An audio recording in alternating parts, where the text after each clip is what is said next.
namert bilen dost bolup gama giriftar bolma.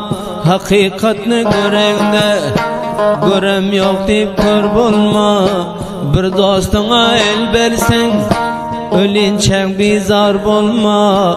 Olnav kiyse baylara acil sen kardar bolma. Bir soz müzik hemişe sizler bilen.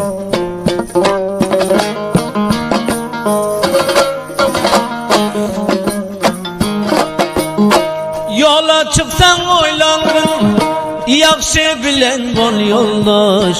Gariplikten acilsen etme her kime sırpaş.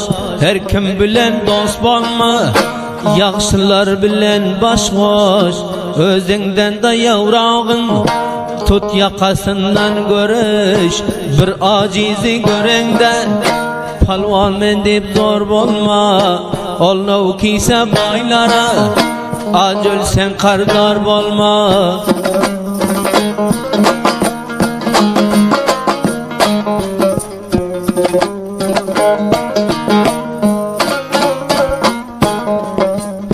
Melamata yakınsen bir vakt her yerde yürüme. Kadrin bulmadık caya çağırılmasan barma. Özün biliyorsun deyip namerde boyun bolma. Hak'tan dile dilegin bendesine el serme. Hiç kançan bir bendeden bir zat umidvar bolma. Bir acizi görende palvan men deyip zor bolma.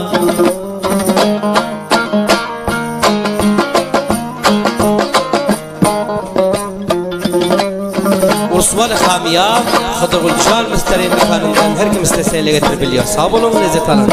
Birinin suyu, birinin ayrılacak. Onu hiç vakt kemsitme. Sel çayı olsa kette gep edip gitme. Bende dayıp kandır, bendeligin unutma.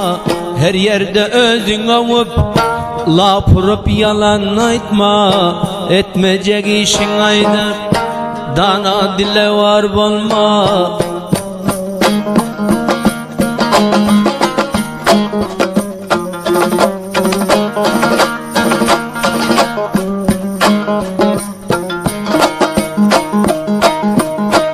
Mağrur bolma malına, malak dünyada sal. Ol yaradan Allah'a çin hakikat bende bul. Bu dünya bir ufadır, fikrine yaxşıca al. Kança dana bolsan hem gahi vakt bol tevekkül. Eğer çıkıp bilsenem her zada hoşyar bolma. Yigitligin kadrin bilgezme bir başlık bilen. Ol ardışlı vaktini geçirme yaşlık bilen. Bir rahim bolma hergiz ol bağrı daşlık bilen. Bir rahim zalimlara hiç kaçan hemkar bolma.